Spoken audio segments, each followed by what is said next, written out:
Beautifully said, Amanda, and you better believe that we are. We are broadcasting live from the small town of Altamont, Kansas, upon the footprint of Labette County High School. We are risen just above the west side of Lucas Field, home of the Grizzlies. It is homecoming night for our beloved Labette County High School Grizzlies as they play host to the 2-2 Fort Scott Tigers. Jack Leake and John Kohler with you on the call for tonight's game. Grizzly football is on the air. Good evening, Grizzly fans, and welcome to our broadcast on 106.7 FM KLKC Parsons, or if you're joining us on YouTube or Facebook Live on KLKC Sports. As I did mention, it is indeed homecoming. We are going to proceed with our Tank Connection pregame show as normal, but we are going to have the visuals as well as the audio of the homecoming sights and sounds on our YouTube network. But we are going to proceed with our Tank Connection pregame show as normal. As John, Labette County, Fort Scott, you've played in a lot of those contests, and boy, they're known for one thing.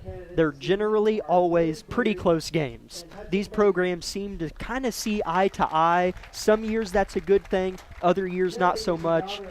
Fairly even programs throughout the recent years. Yeah, I remember a couple years ago we went down to Fort Scott, lost a tight one-score game. That year, Fort Scott, I believe they were ranked top 5 in the state. We had a chance to, win an SEK championship that night. Unfortunately, we weren't able to. Then a couple years ago, we played them here, lost a heartbreaker, last-second touchdown. Then last year, thank goodness, we were able to flip the switch and get a win at Fort Scott. Absolutely, as that final score last year at the Fort was 25-8 in favor of our Grizzlies, as that is actually not a very common margin of victory for these two teams when they do play each other, John, as 3 out of the last 5 meetings between these two programs have ended in the margin of victory being 6 points or less.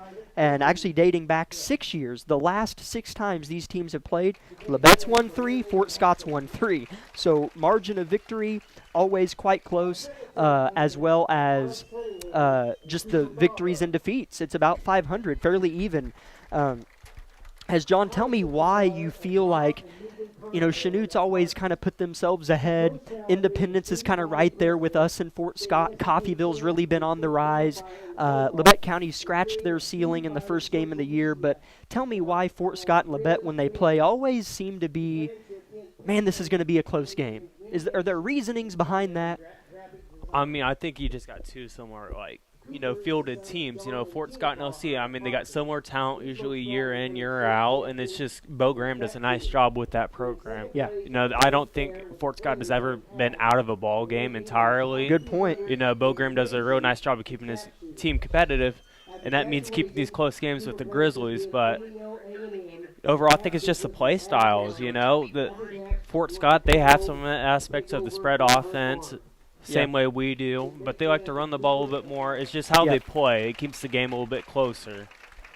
As this is a Fort Scott team that, as I was researching, I thought, okay, this is a game in which I feel Labette County should win. They're hosting. It's homecoming. That always adds a little bit of fuel in the veins and different things, but this Fort Scott team is legit. As I'm going to walk you through their schedule here quickly, this is a team that's a few plays away from being 4-0, maybe 3-1 if you want to be a little bit conservative. They opened up on the road at Paola and lost 34-28. Pretty good loss at Paola. They're a team that's around that 500 mark as well. Then you host Central out of Springfield and beat them by 30. You host Independence and win a teeth knocker, 14-6. And then you go to Pittsburgh and lose 32-22. Respectable loss at Pittsburgh. So that kind of raises your eyebrows a bit and changes the outlook of this game. Fort Scott is legit. Labette County has proved they can be legit, and we'll dissect some of the guts of this conversation later on in our pregame show. But for now, we are going to get set to send it back to the station for an interview between head coach of the Grizzlies, Sean Price, and Chet Copeland of Sports in Kansas. Before we do, for those watching for our homecoming ceremony or even listening, tonight's homecoming queen candidates are Lily Beery, Alice Carnahan, Kaiten O'Brien, Allie Martin, and Kylie Geiger. And the homecoming king candidates are Hudson Baker, Cooper Baher, Xavier Phillips, Nolan Harity, and Ian Harlow. Three of those guys we'll see on the field tonight, John. So keep looking on our YouTube live stream, as the sound will be on there the best I can get it to be. But for our radio crew, enjoy this interview with head coach Sean Price.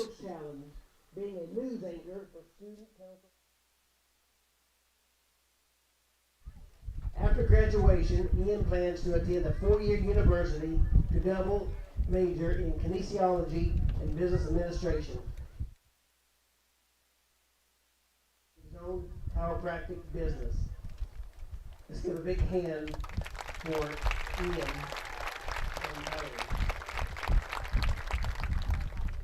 Our fifth set of candidates are Kaiten O'Brien and Xavier Phillips.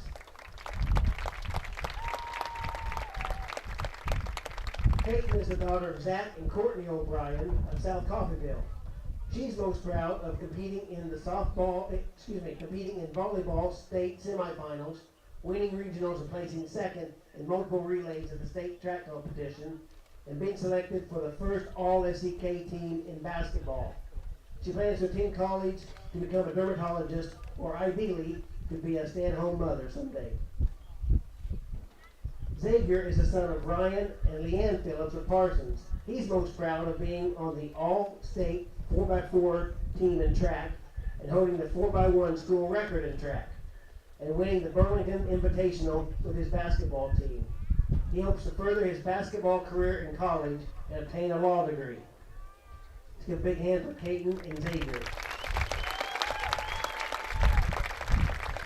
Our crown bearer this evening is Mr. Corey Dollins. Corey is the son of Kyle and Allison Dollins. Allison is a preschool teacher at Mound Valley Grade School. Corey likes to play with his Hot Wheels and talk about the Titanic and perform magic tricks. His favorite colors are blue and green, and when Corey grows up, he wants to be a police officer. Our flower girl this evening is Miss Emerson Lakey. Emerson is the daughter of Jared and Nicole Lakey.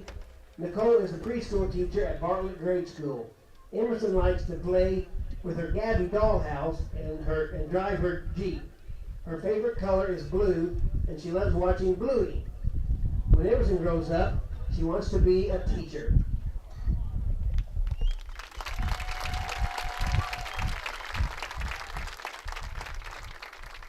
And now, the moment we've all been waiting for. The 2023 homecoming king is Mr. Hudson Baker.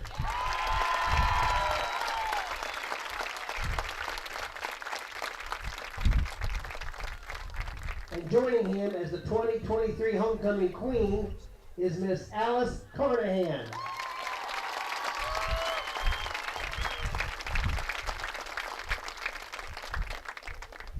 Hudson and Alice will now crown each other.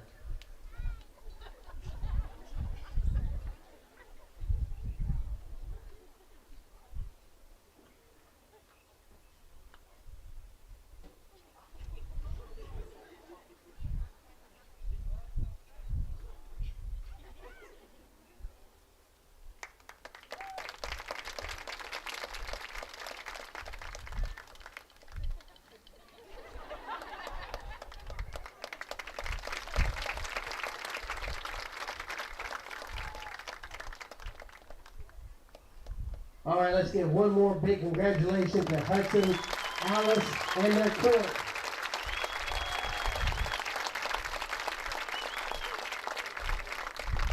Thank you, everyone, and now go Grizzlies!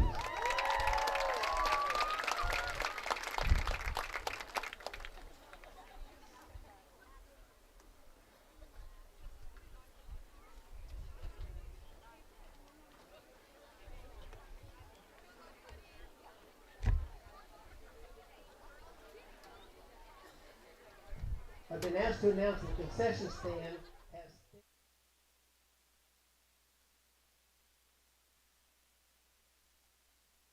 Discover what you've been missing in Parsons, Kansas. Curious Minds Discovery Zone, a children's museum that inspires a love of learning, with hands-on exhibits for all ages to imagine, create, learn, and discover. Kids enjoy looking through microscopes, building on our magnetic ball run wall, creative play in our doctor's office or grocery store, and lots more. Discover, explore, Parsons, Kansas.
Big congratulations to homecoming queen and king Alice Carnahan and Hudson Baker, two fantastic members of the wonderful student body here at Labette County High School. Big congratulations again, Alice Carnahan and Hudson Baker, homecoming king and queen. Welcome back, football fans, to the Tank Connection pregame show as we continue on with tonight's broadcast, as we're going to take a look back at last week's loss at Wellington, where Labette County fell by a score of 46-24.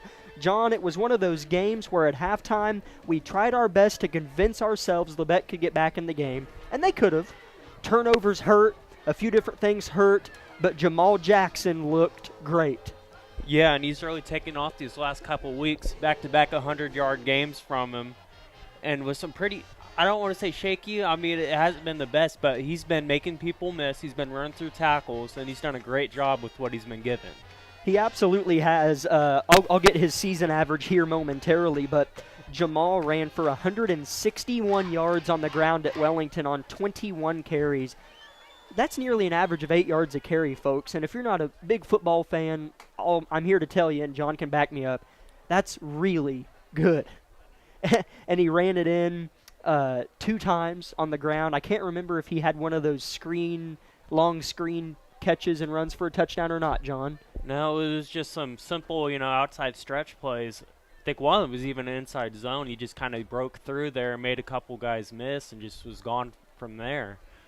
So, yeah, we've seen the big playability really come to fruition from him. Yeah, Jamal Jackson's really taken off, and something that I did mention when rattling through how Wellington went, the turnovers hurt, and it was kind of like the dagger was inserted when the turnover took place, and then the knife was kind of just twisted deeper into the heart because of when the turnovers happened.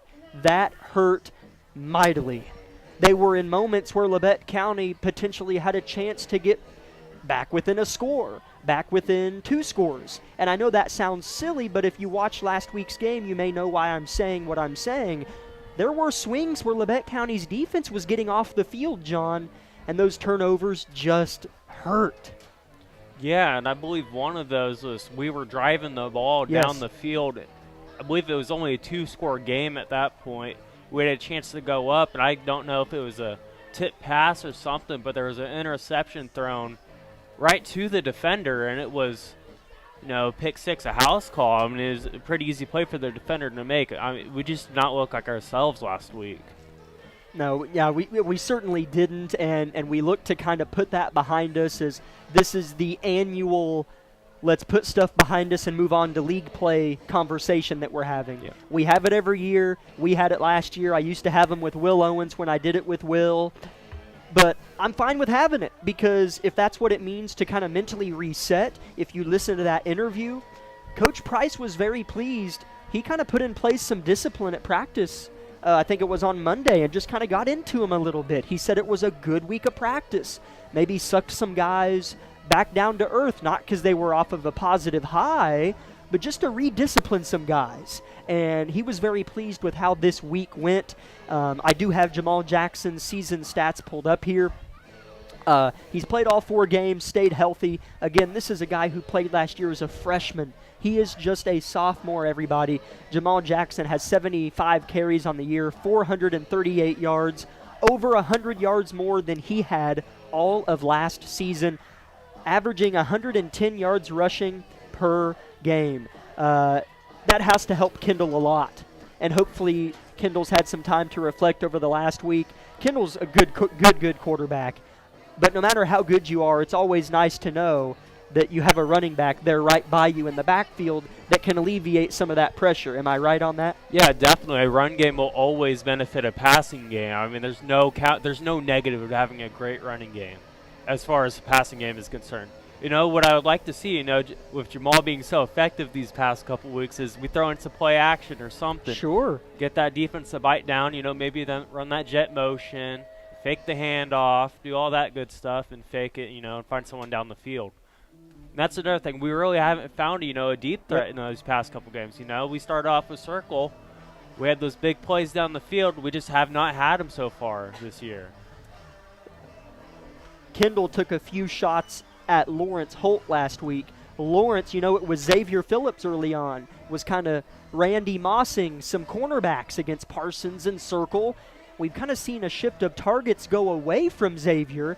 And look, Kendall has a lot of mouths to feed. Yeah. Nolan Nash is healthy. He's back. Coach, I talked to him before tonight. He said we're as healthy as we've been. That's positive. Kendall has a lot of mouths to feed. Xavier Phillips, Lawrence Holt, Kagan Bates, Nolan Nash. It's tough.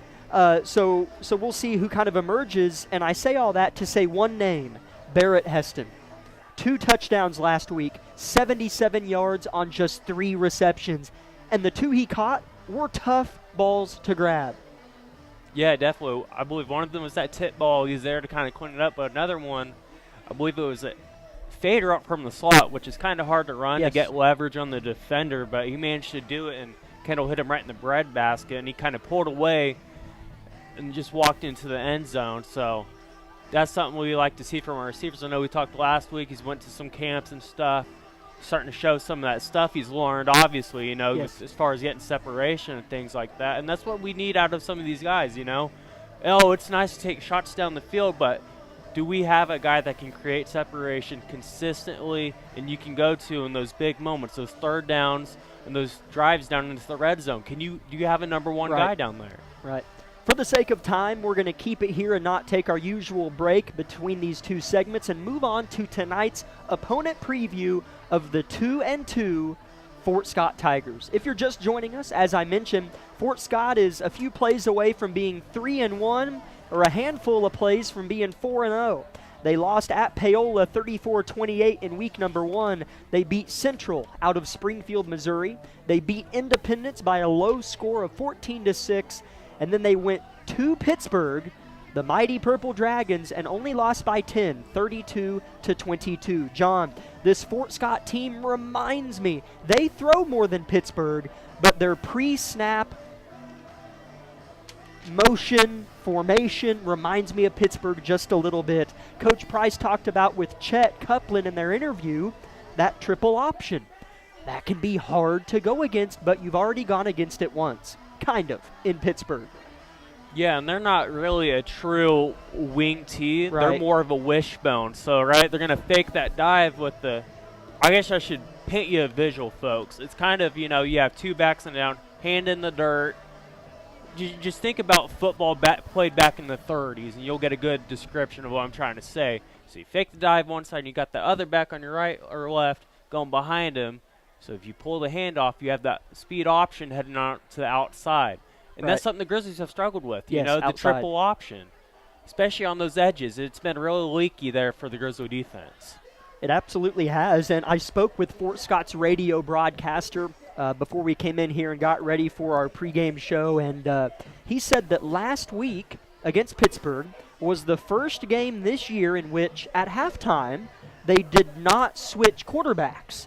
He told me the first 3 games of the year at halftime, Lennox Vaughn, their starting quarterback and main fella under center, would switch, and Colton Rogers, listed as a running back, 5'11 junior, would come out and be their quarterback.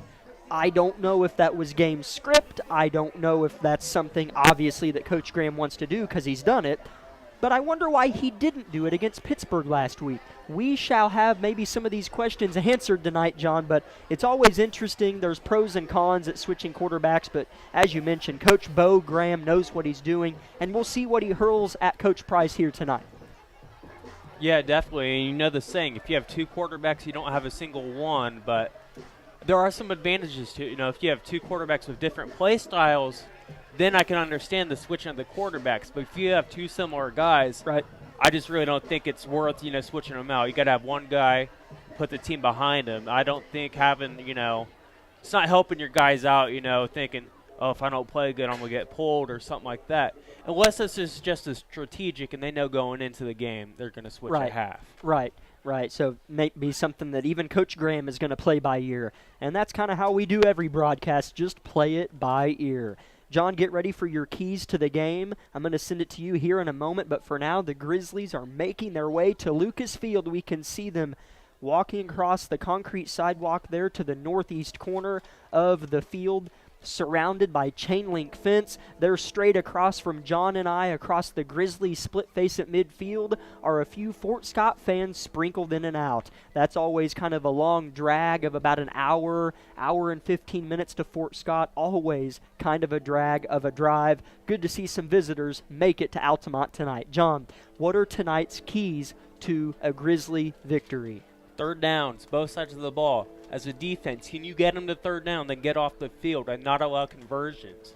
I think for us to have a chance to win the game, we need to hold them to under 50% conversion rate on third downs. We can't let them consistently keep their drives going. We have to get off the field. And offensively, can you keep your drives going? Can you stay on the field long enough to give yourself a chance to go down and put one in the end zone? So that's one of the – I have 3 keys. That's the first key. Second key, run the ball. You have to run the ball. Jamal Jackson needs at least 20 touches tonight, whether or not that's just running the straight, just straight running the ball, or an extension of that, swing passes, something like that, short passing game. I'd like to see them sprinkling someone else in there to keep Jamal's legs fresh as well. So I want them to run the ball at least 150 yards rushing. I know that may sound like a lot, but the way we've been running the ball, I think that's what we need to have tonight to win. And third key, no explosive plays. Those have been killer these past couple of weeks. On defense, right? Yeah. Defensively, not offensively, we want explosive plays, but defensively, no. We've been very leaky, very shaky at best, I'd say. There are times when we button down and we don't allow anything, really, but we have to be stingy tonight. We have to put everything together that we've been through these past couple weeks and, provide, a strong brick wall that Fort Scott cannot run through. Absolutely. Those are tonight's keys to a Grizzly victory as Coach Price is down there on the 35-yard line speaking to the 5 officials. Before the contest takes place on the scoreboard, about 5:40 until kick. Everybody kind of lining up for tonight's national anthem put on by the LC Grizzly Band. Again, it's Labette County hosting Fort Scott on homecoming night. We'll be back in 2 minutes on KLKC Parsons. My name is Bria and I'm a pharmacist at Bowen Pharmacy. I'm here today to tell you about one of our patient programs, Meds to Beds. Bowen Pharmacy South is located in the medical office building at Labette Health. Our staff works closely with the doctors, nurses, and social care workers to ensure that your transition out of the hospital is an easier and more convenient experience for you and your loved ones. If you are having inpatient or outpatient surgery, we will get your medications directly from your doctor and deliver them right to your hospital bed. If you are having a baby, we will get your medications or anything else that you may need to get your family home without the hassle of making several stops along the way. Whether you're here for a few hours or a few days, we are here at Bowen Pharmacy and Bowen Pharmacy South to help get you well without any interruption in transition of care. Just ask for Meds to Beds. At Bowen Pharmacy and Bowen Pharmacy South, we are here for you today and we are here for you tomorrow.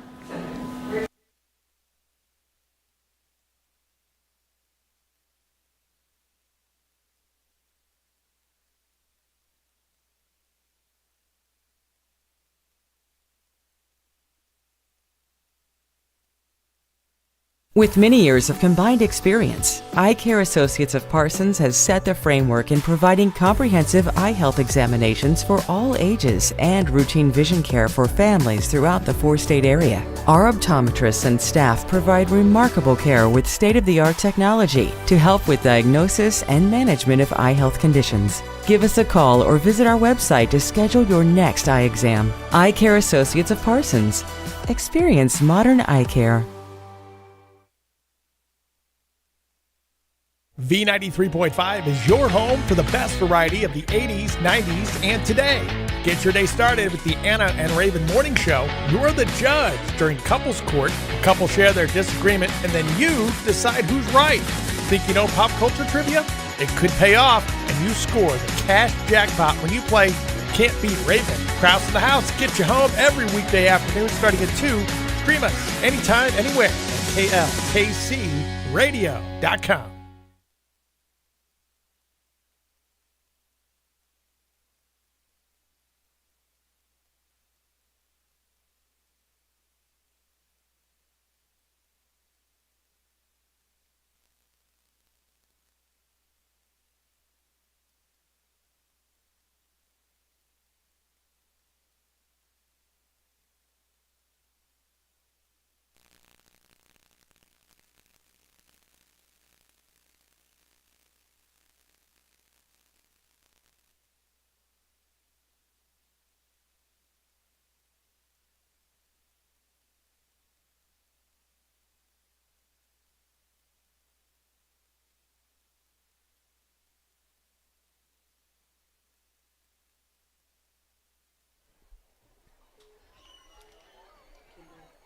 Welcome back, ladies and gentlemen, to Labette County High School football on the air. 2 minutes until kickoff from Lucas Field here in Altamont. Jack Leake and John Kohler with you as Labette County is in their home reds with gold numbers, gold stripes, and kind of a maroon-type reddish-looking helmet with golden numbers on either side of that. Fort Scott in their road whites, and I mean whites. White tops, white bottoms, white shoes on most of their players over there, and red numbers. So unlike Wellington, no offense, it should be a little bit easier to see numbers tonight as Wellington made it a little bit tricky with their color coding selection last week with their jerseys. Labette County trying to inch closer to that 500 record as they sit at 1-3. Fort Scott looking to leave Altamont and head home tonight with a winning record of 3-2. We're going to take, sorry Amanda, we're going to take a quick 30-second break and reset our YouTube live stream. So if you're watching it, just refresh your page here in about a minute and it'll be on there again. So a quick 30-second break here on KLKC.